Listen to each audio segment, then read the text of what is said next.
What's up, everybody? Although I kind of started a little bit late, but this is going to be like not so much of a news show, so it's probably going to be like maybe no longer than a half an hour episode of WFSO After Dark. Just talk about a little bit of wrestling news we're going to talk about tonight. Then Buck signing and releasing somebody. So we all going to get into that in a bit, but thanks for joining us on, WFSO Aftermath. If you're watching on Twitch or you're watching on YouTube, and also for you guys that's watching the pre-recorded version of the show, mainly we just gonna talk about a couple of news that just rang off first. So we're gonna click on this, because there's been rumors all today just saying Brock Lesnar maybe coming back. They say on Raw, which I was back and forth watching Raw and watching the Bucks game, that they kind of hinted something that Brock will be coming back. So there's a lot of reports that's out there today that's saying about him coming back. So of course he hasn't been seen since I think it was his fight with Cody, and I think that was at SummerSlam. So I think that was the last time he was seen. And he's part of the investigation with Vince McMahon. So yeah. Oh, he was referencing the civil lawsuit. Okay, so of course he was part of that. So yeah, they were they were saying there was plan for him to put in 2024 Royal Rumble. Things was changed the last minute because of the controversy with Vince McMahon. They wanted him and Gunter to face off at WrestleMania 40, but that plan didn't go as well. And there is still a chance that they could probably do that for WrestleMania 41 if they wanted to. For now, we're hearing that The Rock may not be able to be on WrestleMania 41 due to movie commitments. And plus, at the time they call it the USFL now. The merger of the United States Football League and XFL combined. And I don't even think that's what it's called. I think it's called something else. So, because he probably had some commitments to that as well. But yeah, that would be interesting, to see if they're anyway. Hey, what's going on? No. But yeah, with Brock possibly coming back, if they're trying to wait it out, in my opinion, I would say maybe make his return in Survivor Series, maybe do something like that. But it's who will he go after? Will he go after Gunter or wherever the case may be? Who knows? Hey, thanks for the subscribe. Thank you very much. But yeah, this should be interesting. When they're gonna bring Brock Lesnar back, and like I said, it really don't bother me either way if he comes back or not. But I think Well, you think there'll be a rivalry like WCW and WWF again? I think if AEW, finally gets their act together, I think there's a good chance that there could be a WWE AEW rivalry. So I think that can happen. It's just AEW just need to get their act together. And I was actually a little bit entertained about tonight's AEW show. So, John Moxley and the BCC doing their own, being on a rampage and something and working for a higher boss, they claim. Then you got MVP, trying to recruit Swerve Strickland. So I think they claim that this will be a new era of AEW, but I'm hoping that it is. So I don't want no follow-ups or anything like that. So it's starting to get a little bit more of my interest about the way they was going, and plus what I was reading from from Wrestle Dream. Although I only saw like parts of it, I didn't see all of it.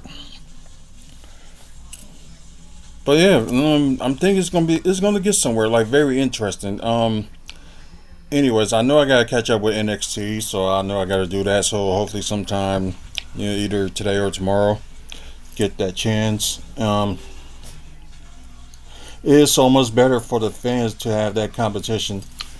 Well, I think we're like in a different day and age that because you got a lot of people that's like we just enjoy all wrestling. Like we don't care about who's watching who or whatever like that. But I'm hoping like this will change a lot for AEW. To step up. Which I think right now, with the storylines that's going on so far, it looks like it's a little bit of the right direction. Um, but yeah, yeah. Speaking of the AEW, I do want to talk about this little information. What do y'all think about that match between Shelton Benjamin and Leo Rush? I thought it was pretty good. Um, let's talk about of course, Powerhouse has been missing from AEW program since last April, or he tore a tendon during his IWGP World Heavyweight Championship match against then champion John Moxley. So let's see. Oh wow, he was on the Kevin Ask podcast. So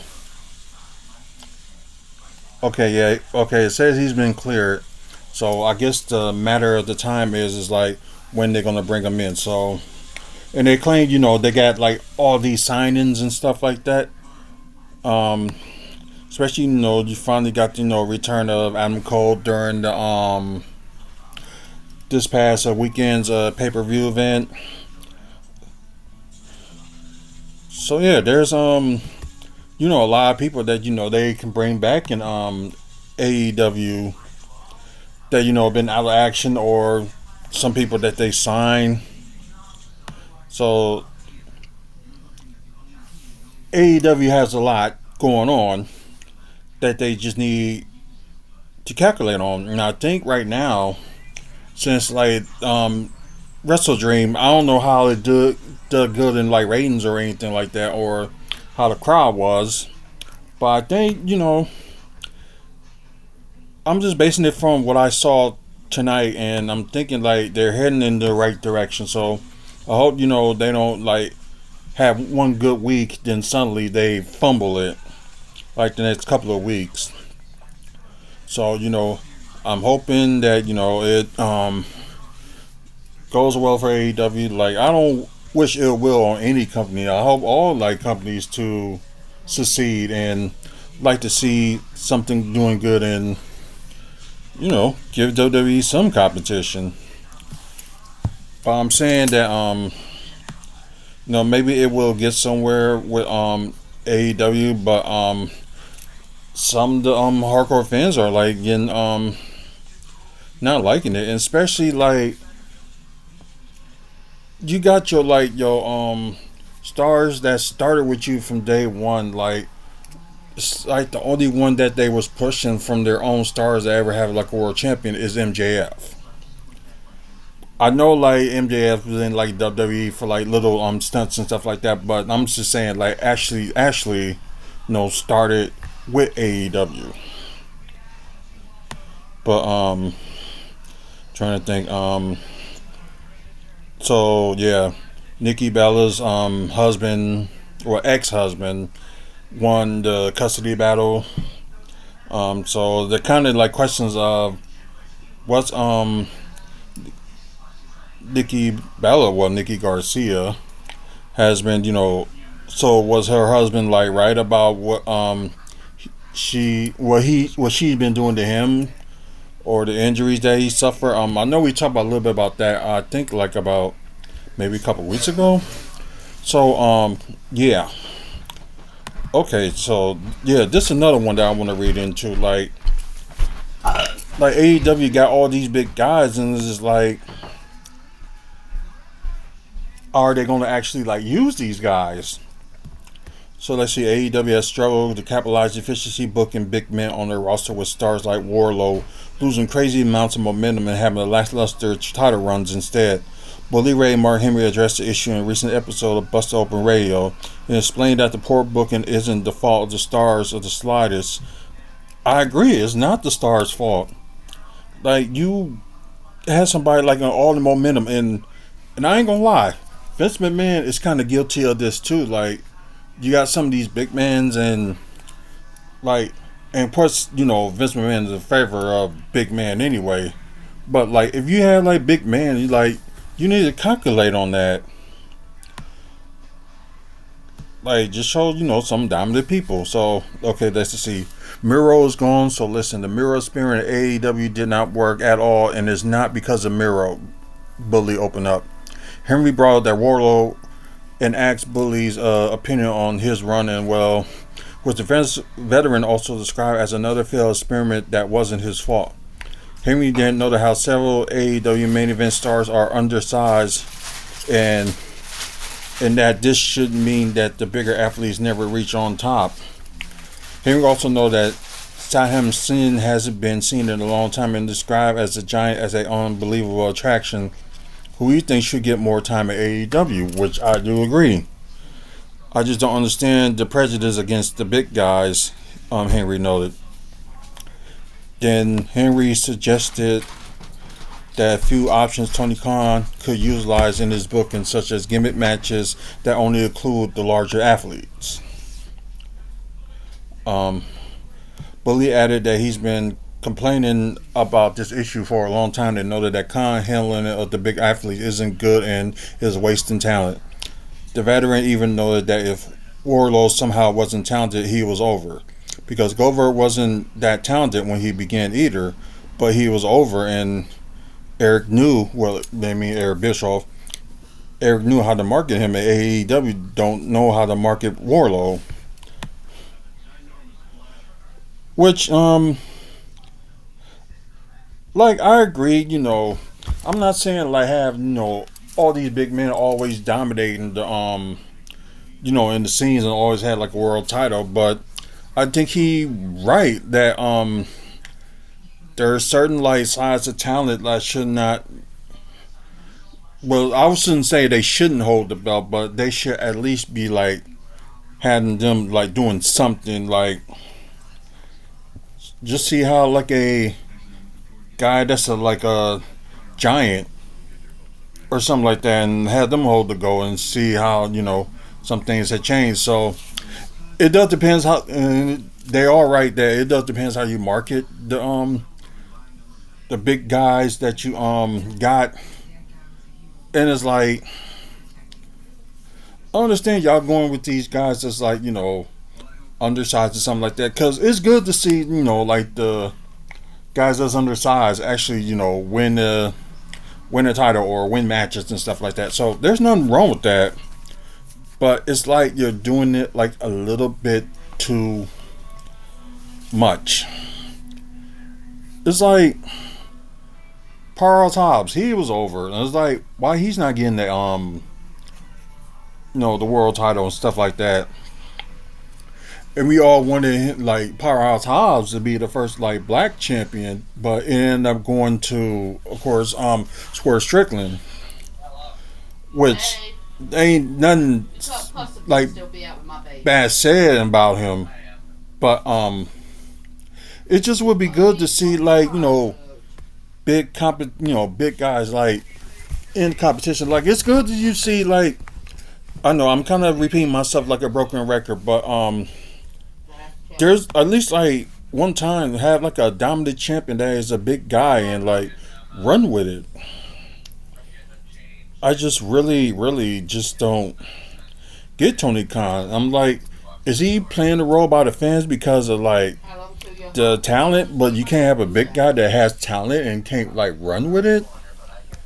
So it's just insane. Like, I kind of understand, why, Vince McMahon did it with, like, big guys, and, like, because some of them, like, he is a marketable genius when it comes to big guys, so I give him that. But if fans is like behind like a certain star, like you run with it.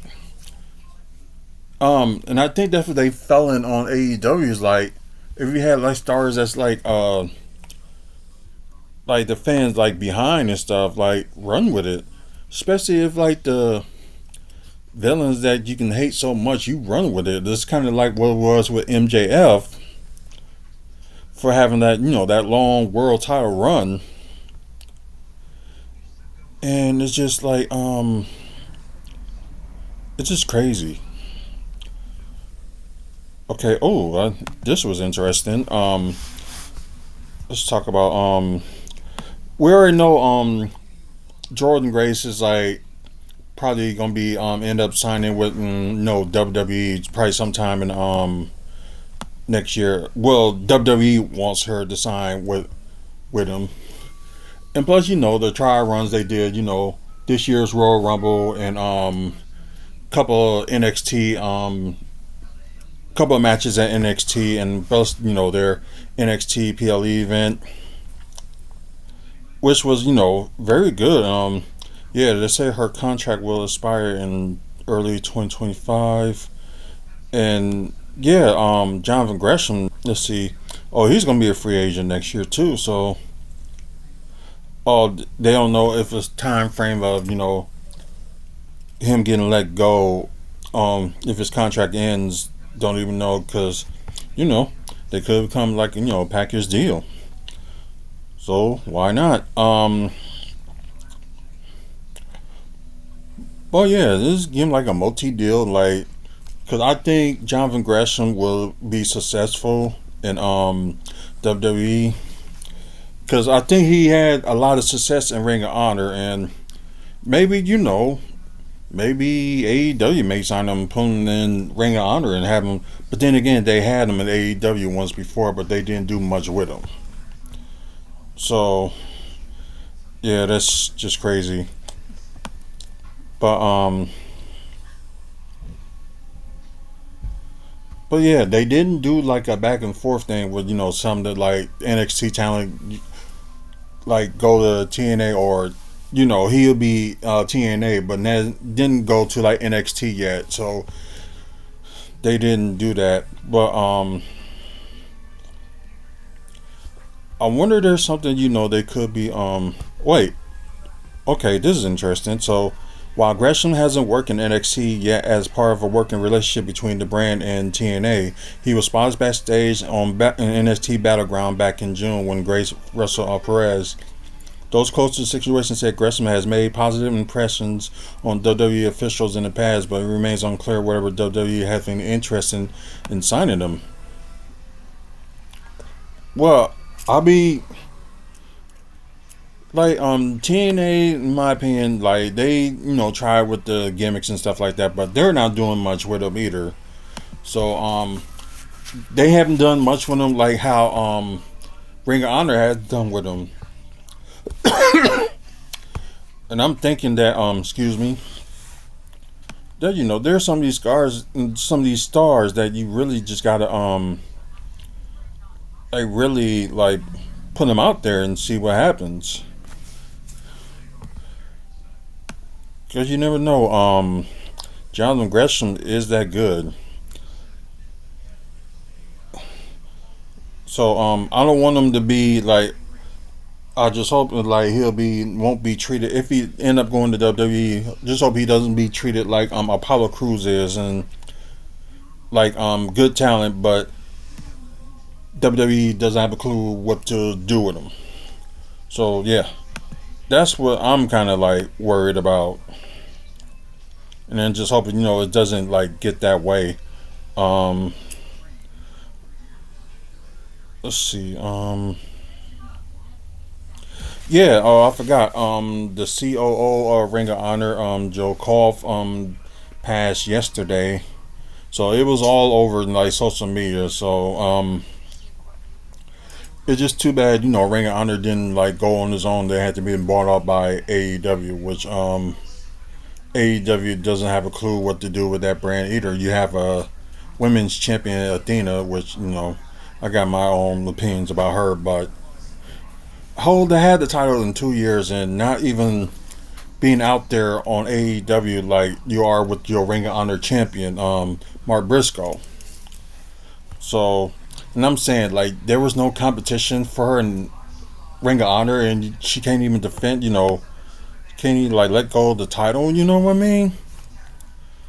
It's just ridiculous. Oh, okay, so he died off of cancer. So, Jokoff died from cancer. Okay, so that explains it. Pro Wrestling Illustrated announced their top 10 of 2024 PWI's Women 250. So, and their magazine. They're gonna release the men very soon. So there's probably gonna be sometime next month that they're gonna announce the men and the women of top 250.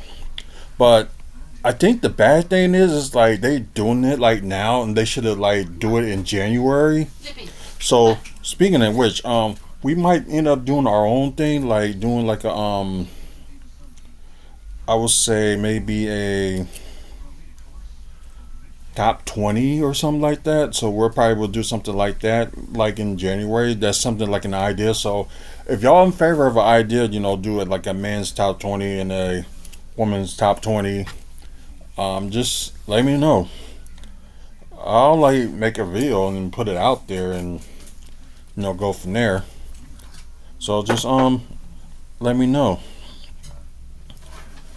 Let's see.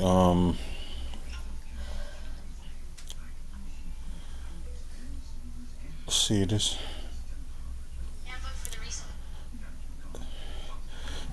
Yeah, yeah, and poor AJ Styles. I don't know if these rumors and stuff, but I'm not gonna believe it till I like hear it.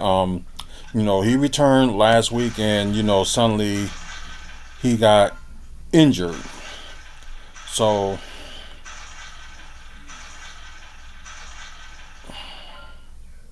okay, so a fan thought that his injury was actual work, which some of us probably did believe that AJ Styles' injury was actually a work, but it actually is an injury. So it's called a lymphatic injury. Look it up. It sucks. I thought when I took my boot off, I would have a bone sticking out of my foot. So yeah, apparently it's a real injury, and apparently no worries. Just a give an update.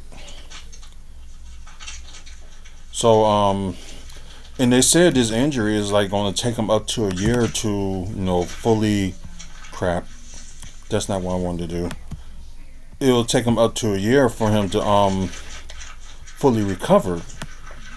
So I never heard his injury or anything like that. So I don't know much about the foot injury that he has. With as you know, it's called the France. So I'm not even sure. So I can't like speculate on like anything about it because apparently according to him, it's like a painful injury. Yeah, you never know with some of these injuries because could be like end up injured and suddenly just you're out for a certain amount of time, maybe even longer. Which maybe he'll make a speed recovery because you know how athletes are. For him being an athlete, he probably be back. Let's see, let's say sometime. I'm gonna guess like maybe around King of the Ring or King or Queen of the Ring if they have it, or I'll say somewhere around May or June he'll probably be back. So that would be my guess, because these athletes can really surprise people on how well their rehab is going with their injuries and things like that. So some of these wrestlers could amaze you. And yeah, no kidding. Yeah, I think that we probably will and talk about like wrestling from here. Cause there's really ain't like much to. After this, there's really not much to talk about. So we're just gonna skip from there and let's talk about a little bit of Bucks news. Um, Apparently, as y'all see on here in this screen, so we don't talk about a little bit about the Bucks before we end the show. Milwaukee Bucks just signed a Rice Lake native, former Marquez star Henry Ellison. I did hear about this guy, and I, oh yeah, just also he was a 6'10" forward, but they signed him into a Exhibit 10 contract, so they can either like have a two-way deal with him or clears the way for him to sign with the Wisconsin Herd if he's waived. Kind of same thing what they doing with Terrence Davis, because they did waive him today. He was signed to like an Exhibit 10 contract with the just playing with the practice squad, and so yeah, Terrence Davis did get waived today. So most likely he might just end up going to the he might end up just going to the G League, the Wisconsin Herd. So yeah, the Bucks got like one game tomorrow. Well, their final game of the preseason with the Dallas Mavericks. So it'll be interesting to see, and should be back in time to watch that. And plus, cool enough. On Sunday, they do got their practice scrimmage that they're gonna show like people that's there. But oh, okay. So I mean, like he's okay. Everson was the number 18 pick in the 2016 draft by Detroit. Yeah, I remember that. He played 83 NBA games from 2016 to 21 with the Pistons, the Knicks, the Nets, and Toronto Raptors. Last played in the league on March 14, 2021. He has been overseas since. So, maybe they're, playing, if they sign him to a two-way, maybe he'll go smaller. Who never knows? Okay, so Everson, who will be the fourth player since the start of September, the Bucks had signed to Exhibit 10 deals. Previous signees is Hideo Baji, Philip Austin, and Terrence Davis were quickly waived. The contracts do not count against Bucks off-season rosters, and once released, they can sign with a G League affiliate. So it's like so the team want to keep Ellison in the two-way, and they had to release Stanley Oubre, Ryan Rollins, and Justice Peneskis. I was thinking that they probably would release Enes Peneskis and sign Leon Robbins to like a two-way deal, because I think like, and I know some of these YouTubers were saying it too, and I agree with them that Leon Robbins had outplayed Penizendix on the floor than anything. So I guess like if I were them, like on the Ryan Rollins would be a hard one to let go too, because he's been doing so good in the preseason games. Especially he was doing good in the summer league as well. Stanley Uday, I don't know, because they really didn't play him that much, and he's it's so. So what they probably end up, releasing both Penzendix and Stanley Umbe, and sign, Elliston and sign Leon Robbins. Because, they really going to need the center, because they can't use this three-man, big-man power trip for a center. You got Giannis that's not going to play that much center, and you got Bobby Portis, he's okay with playing center, but his offense, did get a little better, but his defense is okay. But I don't know if it's going to be enough when it comes to like an actual game, or defend like bigger men like Joe Embiid or something like that. I do gotta laugh at this too. There's like things out there where Joe Embiid is not going to play any more back-to-back games. So yeah, the 76ers are doomed if he's not going to end up playing back-to-back games, and it just crazy. Like people, you got some players, complaining about, playing like a lot of games and stuff like that. And it's like, you're in the NBA. What you expect? Like, you get your summers off and stuff like that, and you can relax then. It's like, I don't know. I just wish I was in the NBA. I'll be happy with, the playing schedule if I get to play. If I get hurt, it happens. But I don't know. That's just me. But I think Leon Robbins should get that spot if they gonna let go of Injetis Penasingix. But who knows? Maybe they will go with Ellison. Maybe they'll let go two of their two ways and had like Ellison and Penzendix. No, Ellison and Robbins play.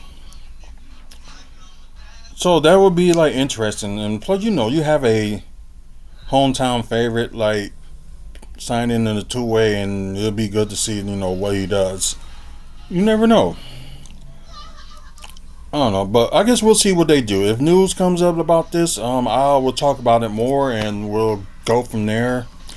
And I'm going to talk about a little bit of Milwaukee development news, but I think nobody hasn't posted on there, but maybe like a local station did.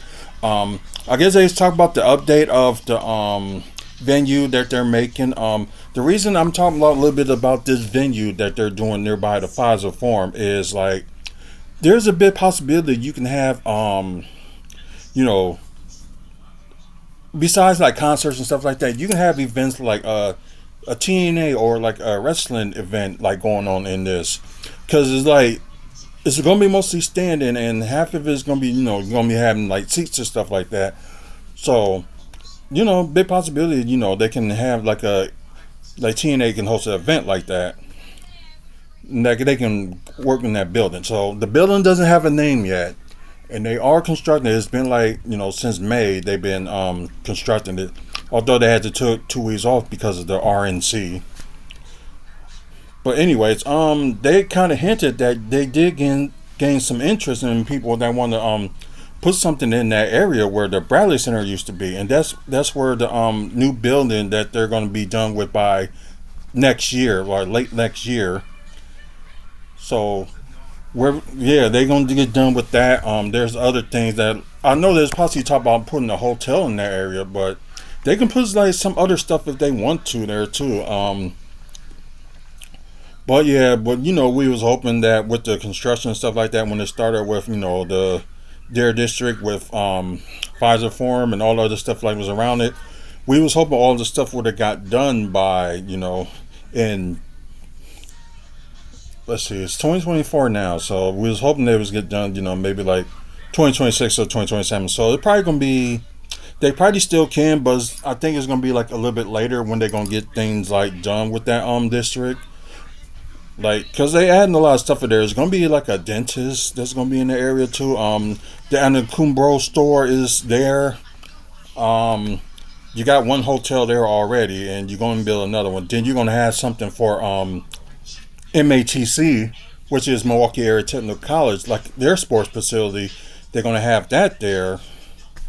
So there's a lot of interesting things that's going to be happening in their district. So although it looks like it's like halfway done now, which it is, and I guess we'll just wait to see. So if there's more reports about this hotel or the announcement of it that's going to be talked about, we will have it on here too. So check us out right here on YouTube and also on Twitch. Anyways, thank you guys for like watching. For you guys on Twitch, thank you for watching, and please follow us on here. Right now we're just gonna be streaming exclusively on WFSO 2. Like sooner or later I will figure out the first WFSO, so we can end up doing both WFSO 1 and 2 on there. So we will figure that out sooner or later. For you guys that's watching on YouTube, thank you for watching, and thank you for the likes, you guys. And please, if you like content like this, like talk about wrestling, Milwaukee Bucks, comic book, movies, and TV news, and Milwaukee development, you will like this channel. So please like and subscribe. Don't forget tomorrow to check out an all new episode of WFSO Exclusive that's going to be on around this time at 9 p.m. Central, 10 p.m. Eastern. Also, check out like our other shows. You got WFSO Top 10 that's every Monday at 2 p.m. Central, 3 p.m. Eastern.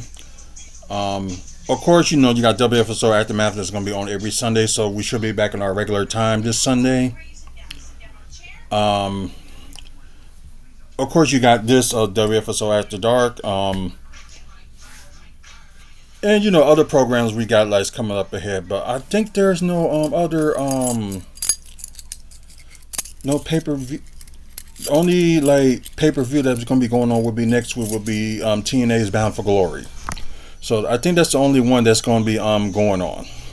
So I may do a watch along, but I'm not going to do like I did with Bad Blood, because one of my channels ended up getting banned for that. So I probably would do like tell you about the winners and losers and stuff like that. So yeah, but thank our sponsor, the Toy Dimension. Of course, they sell like comic books, action figures, and collectibles and things like that. So get a chance, check them out. They're on 5925 West North Avenue in Milwaukee. You want more information about them, or if you want to become a sponsor yourself, you can check out the website wrestlingfanspeakout.weebly.com. Check out the sponsor page for all that information, and also check out like our the upcoming events that's going on around the Midwest with like wrestling shows and just mainly like wrestling shows, meet and greets, and things like that. Also, check out, we got pictures on there. We talk about Butts content and all the other videos that we got posted on there too. So, some of our past videos. So, you get a chance, check out the website. But, once again, thank you guys for watching. Until the next video, you guys have a good night. If you're watching like during the day, have a good day. So, until then, you have a good one.